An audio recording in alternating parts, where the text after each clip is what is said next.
Olá, amigos do Mosaico, boa noite. Hoje, 12 de Adar, nosso programa traz atualidades no Mosaico Notícias.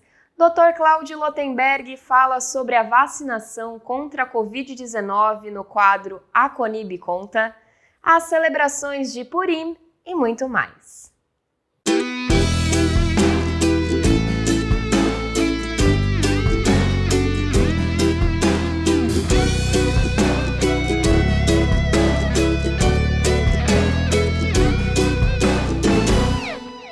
Bem-vindos ao Mosaico na TV, o programa há mais tempo no ar na TV brasileira. Hoje vamos mostrar mais um pouquinho da nossa história em comemoração aos 60 anos. Fique ligado! E num oferecimento do Hospital Albert Einstein, Rony Gottschalk chega com as novidades no Mosaico Notícias. Pode falar, Rony!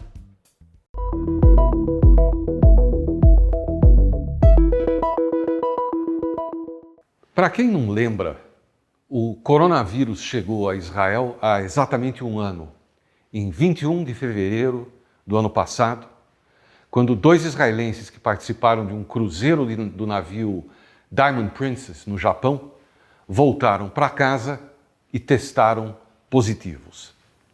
No dia seguinte, um grupo de turistas da Coreia do Sul, que já estava contaminado, ajudou a espalhá-lo viajando por Israel. 1 ano e 3 lockdowns depois, 5.500 israelenses morreram, o correspondente a 0,6% da população. Mas, enquanto Israel aparece na mídia do mundo como um exemplo de sucesso no combate ao Covid-19, o ex-embaixador de Israel na China, Matan Vilnai, dá uma entrevista ao Jerusalem Post comparando a maneira com que os 2 países enfrentaram o novo coronavírus. Segundo o senhor Vilnai, Israel cometeu erros sobre erros na administração dessa crise e o pior deles seria a falta de um comando centralizado. Ele acha que o governo faz muita política e não age com eficiência. Para comprovar a sua tese de que deveria ter sido criada uma autoridade nacional de emergência, como na Segunda Guerra do Líbano, ele deu a China como exemplo, argumentando que, enquanto o governo chinês toma uma decisão e o povo obedece, em Israel, o governo faz uma espécie de zigue-zague de acordo com as conveniências do momento. O principal exemplo disso seria a vista grossa que o governo faz à recusa da comunidade ultra-ortodoxa de se submeter às regras. O ex-embaixador observou que é muito difícil um cidadão chinês agir fora da lei, enquanto que em Israel, segundo ele, cada um segue a lei como lhe convém. Eu não conheço esse ex-embaixador genial, mas acredito que ele esqueceu de mencionar algumas coisas muito importantes. A primeira delas é que a China é uma ditadura. Ou você obedece, ou você desaparece. O melhor exemplo disso é aquele médico que primeiro alertou o país para a Covid-19, que foi preso, ridicularizado e acabou morto. A segunda é que a preocupação do governo chinês em evitar a informação de que a Covid-19 apareceu na China é bastante suspeita. Por que será, senhor ex-embaixador? O senhor diz que o governo chinês quer que o seu povo seja feliz. Eu tenho certeza que quer. Quanto mais, aspas, felicidade, menos contestação. Israel também quer. E é verdade que o egoísmo dos ultra-religiosos atrapalha. Em compensação, ninguém desaparece ou aparece morto, como na China. A Anistia Internacional, que não é exatamente uma ONG a serviço do capitalismo, chamou o governo da China de repressivo, preocupado em ameaçar, intimidar e processar defensores de direitos humanos. Poucos países levam seus cidadãos tão a sério como Israel. Essa crítica tem um cheiro de política da pior qualidade, a mesma a que o senhor Matan Vilnai se referiu logo no início da sua entrevista. O Mosaico permaneceu na TV Excelsior até 1963 e depois foi para outra emissora. Na volta do intervalo, vamos contar um pouquinho mais sobre essa história.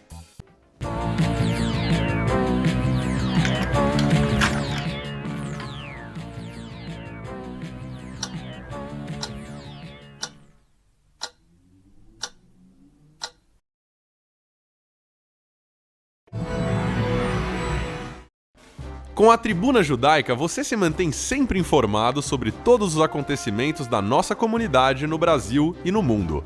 Assine a Tribuna Judaica e não perca nada do que acontece. Ligue 0800 55 10 18.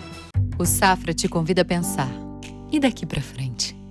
Estar onde se sente seguro é um bom lugar daqui pra frente. Cuidar mais das pessoas, das suas escolhas.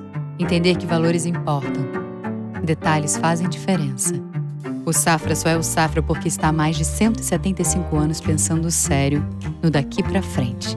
Daqui pra frente, repense seus investimentos e conte com os especialistas do Safra. Abra sua conta e invista como especialista.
O Mosaico permaneceu na Excelsior até 27 de janeiro de 1963. Foram 81 programas, sempre aos domingos, das 14 horas às 14 horas e 30. Após deixar a Excelsior, o Mosaico foi para a TV Cultura, Canal 2, na qual exibiu 245 programas entre 3 de março de 1963, sua estreia, até 10 de dezembro de 1967. Dr. Cláudio Lotenberg traz sua visão sobre os problemas que enfrentamos no combate à Covid-19.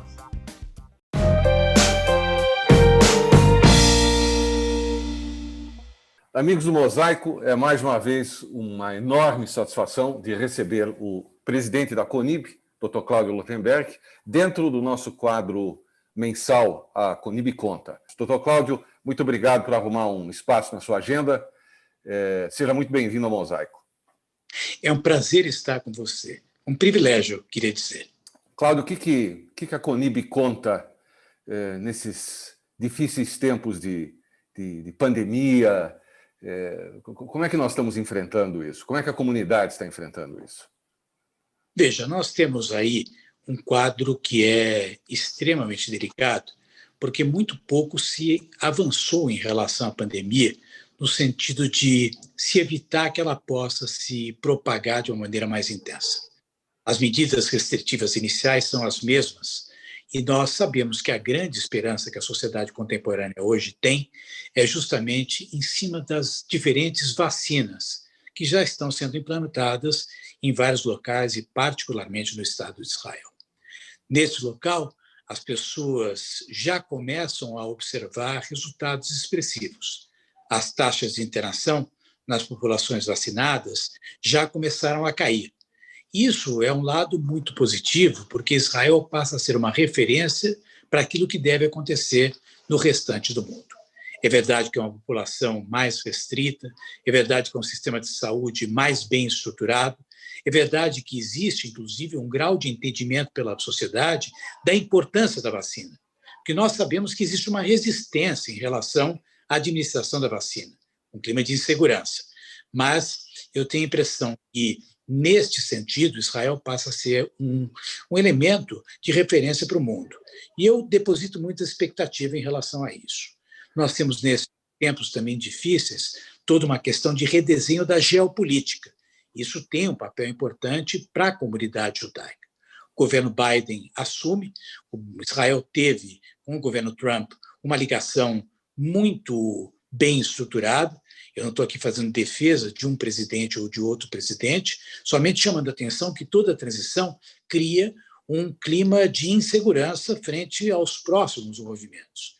Eu não acredito que deverá mudar muito as relações dos Estados Unidos com Israel, mas, logicamente, que são presidentes diferentes e cada um deles com a sua personalidade, e, portanto, esses ajustes eles poderão estar acontecendo. Então, esses são momentos que a gente tem que colocar dentro da conjuntura atual, dentro daquilo que você me pergunta. Eu queria voltar um minutinho para a história da vacinação, mais uma vez, que você conhece, enfim, conhece profundamente. Como é que as nossas escolas se organizaram? Como é que nós estamos procedendo nesse sentido?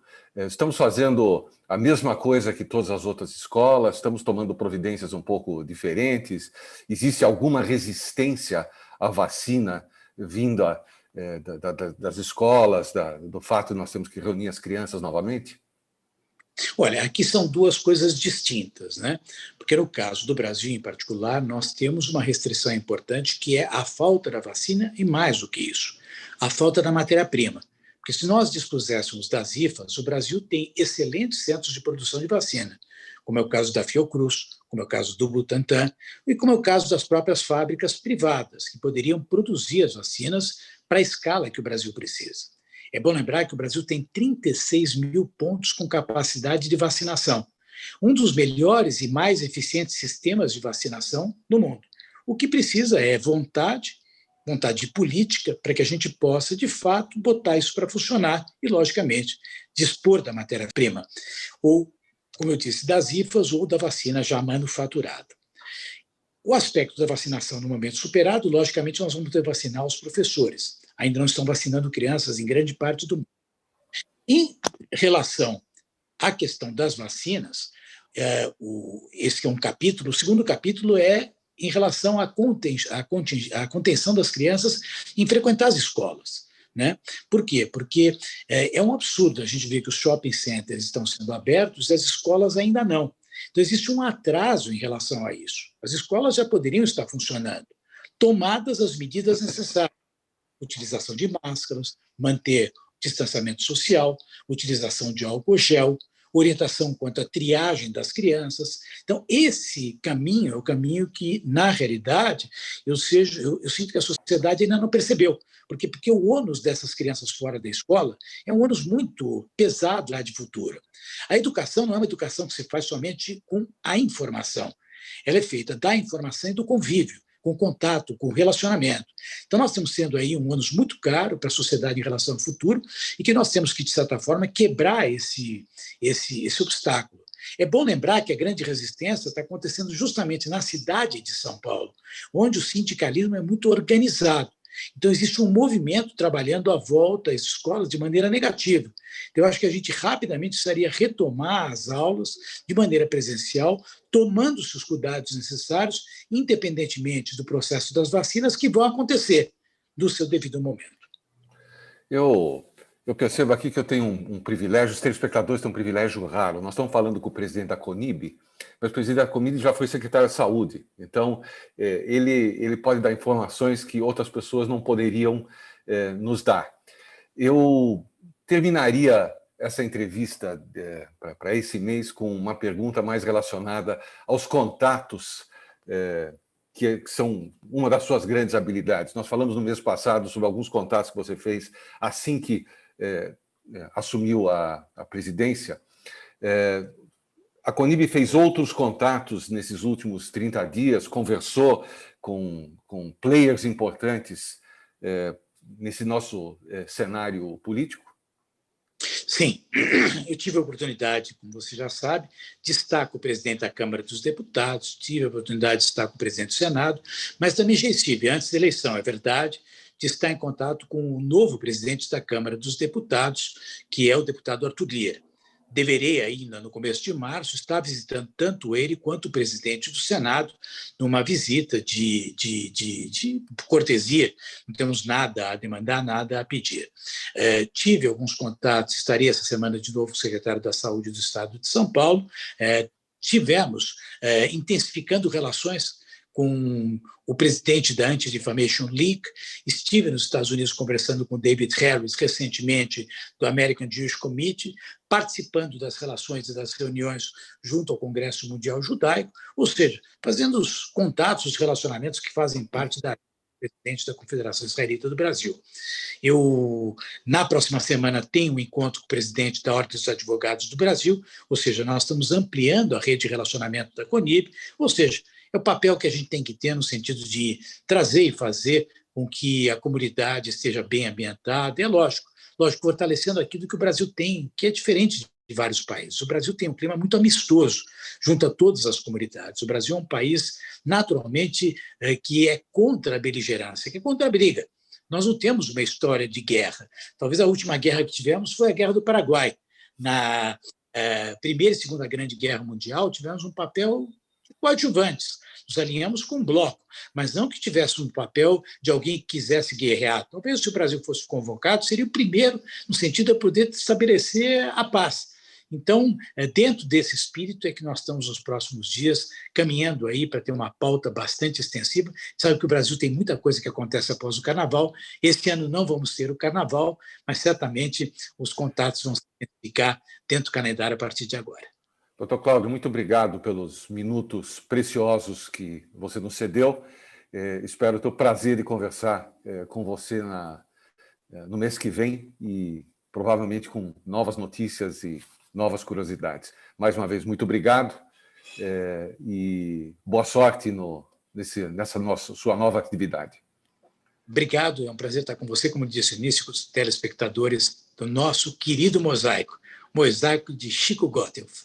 Fique aqui um minutinho só, Mosaico volta já já.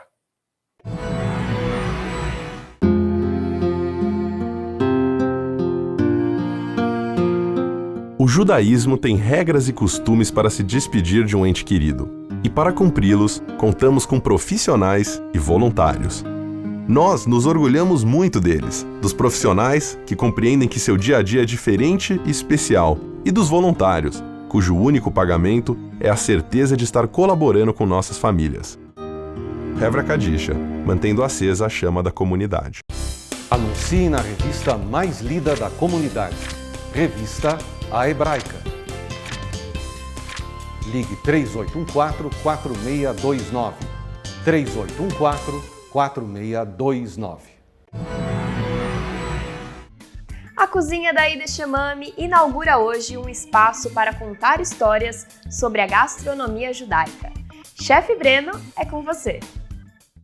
Oi, Shemami, como vamos? Vocês acharam que eu não vinha, mas eu vim. Olha eu aqui de novo. Já que não está dando para a gente fazer a cozinha por causa do isolamento social, a gente vai começar a contar umas histórias bem gostosas de cozinha. E hoje é o dia da historinha da festa que está chegando aí. Hoje é dia das histórias gastronômicas de Purim, aqui na Cozinha da Ida Shemami.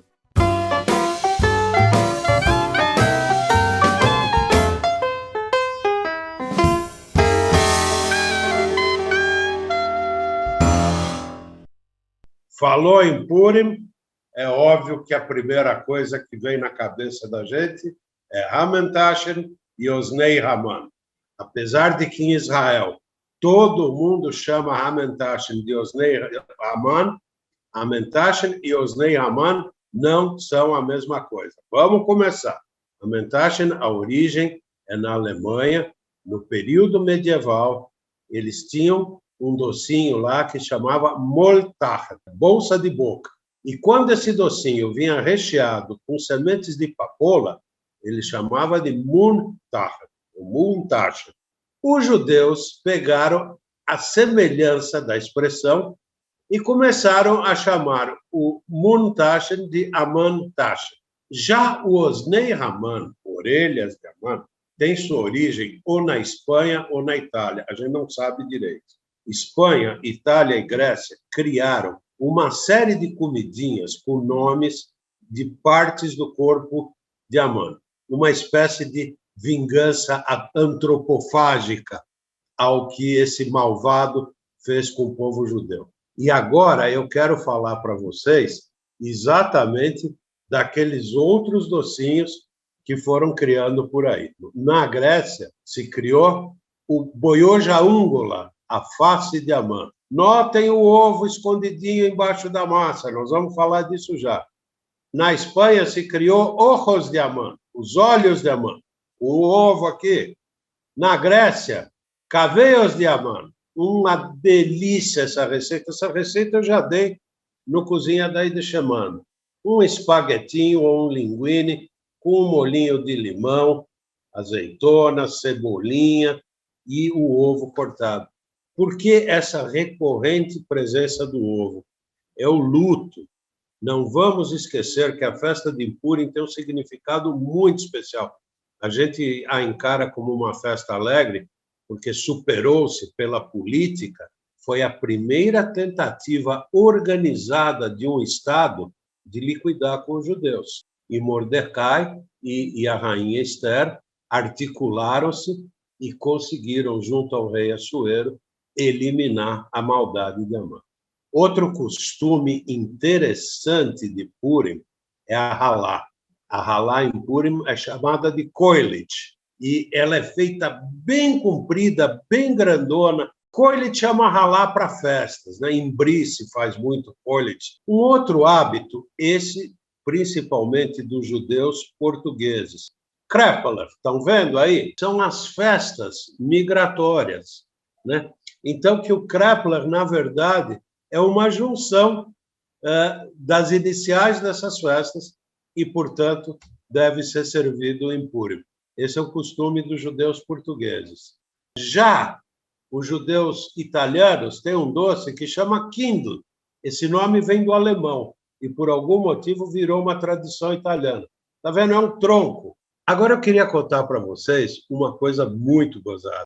Em 1948, nós tínhamos um rabino na Universidade de Chicago e ele percebeu que os alunos judeus da Universidade de Chicago estavam muito abatidos com tudo aquilo que estava sendo revelado sobre a guerra.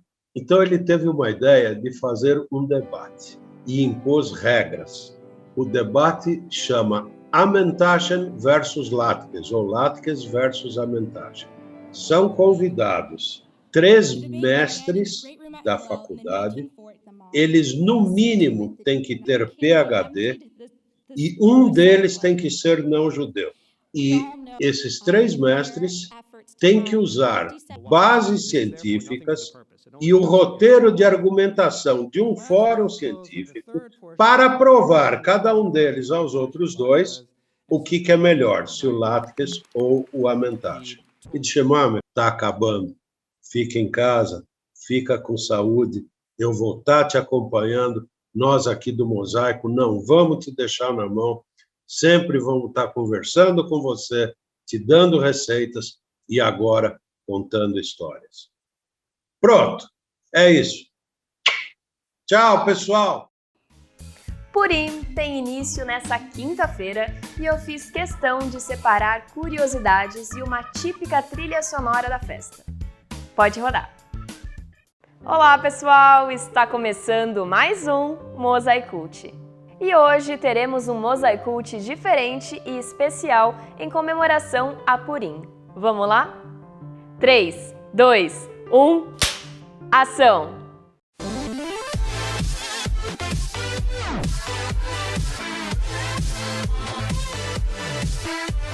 Conhecido como o Carnaval Judaico, Purim nos traz, além das músicas, danças e diversão, muita reflexão também. A data comemora a milagrosa salvação do povo judeu na antiga Pérsia e nos ensina e faz refletir que, por mais que tudo pareça estar perdido, sempre há uma esperança e a alegria sempre vem. Muita música, doces, presentes, fantasia e muito barulho. É assim que Purim é comemorado, transbordando alegria. Infelizmente, por conta da pandemia, a data será comemorada de um jeito diferente. Mas para matar um pouco a vontade, vamos ver um trecho da celebração na cidade de Tel Aviv em 2019, através do canal do YouTube Rafael Guanabara.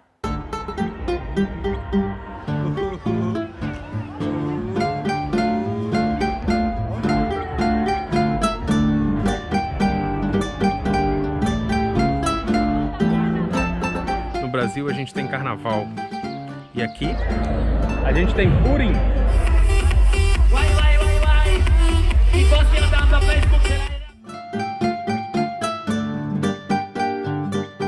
E como será que a festa era comemorada há quase 100 anos? Vamos rever um vídeo já apresentado aqui no Mosaico. Um desfile de Purim nas ruas de Tel Aviv na década de 20, uma relíquia. Pode rodar. רכבות מיוחדות דהרו במשך כל היום לתל אביב לקראת העד לא ידע. אורחים הוסיפו לזרום בהמוניהם לקריית השמחה. רבים באו מן המושבות הקרובות בעגלות וגם ברגל. ליהודים הייתה אורה ושמחה וששון ועיקר. תל אביב של פורים הייתה טבולה באורות קסומים של כוכבי חשמל, שערי כבוד מקושטים, שיירות של אחש דרבנים מחופשים וילדים מקסימים בשלל תחפושות.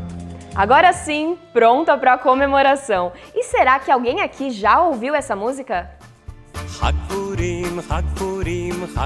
Claro que sim, né? Hag Purim é a tradicional música da celebração. Mas você sabe quem foi que escreveu essa canção? O criador da letra Hag Purim foi o autor e poeta infantil israelense Levin Kipnis. Além da canção e de diversos livros infantis publicados em hebraico, nosso Patrício já foi vencedor de muitos prêmios e homenagens da literatura.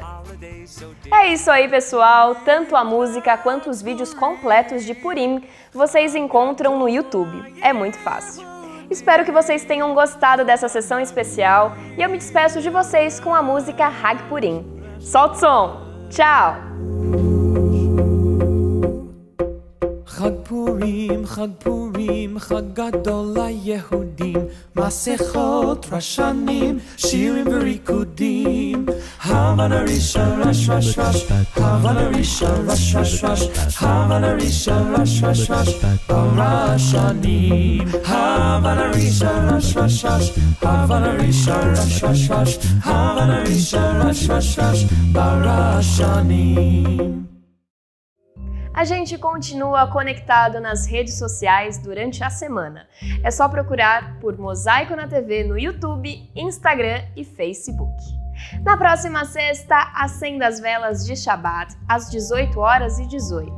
E assim que tudo se normalizar, o Kabbalat Shabbat do Beitel, Rua Caçapava 105, espera por você. Se cuidem, Hag Sameach, até o próximo programa. Tchau!